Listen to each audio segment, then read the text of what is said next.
Coffee হাউসের সেই আড্ডাটা আর নেই, আজ আর নেই। কোথায় হারিয়ে গেল সোনালি বিকেলগুলো সেই আজ আর নেই। লা লা লা লা লা লা লা লা লা লা লা লা লা লা।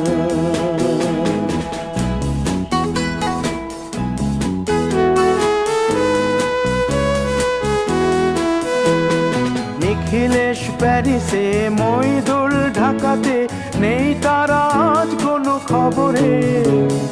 গ্র্যান্ডের গিটারিস্ট গোয়ানিজ ডিসুজা ঘুমিয়ে আছে যে আজ কবরে। কাকে যেন ভালোবেসে আঘাত পেয়ে যে শেষে পাগলা গারদে আছে রমা রায়। অমলটা ধুঁকছে দুরন্ত ক্যান্সারে।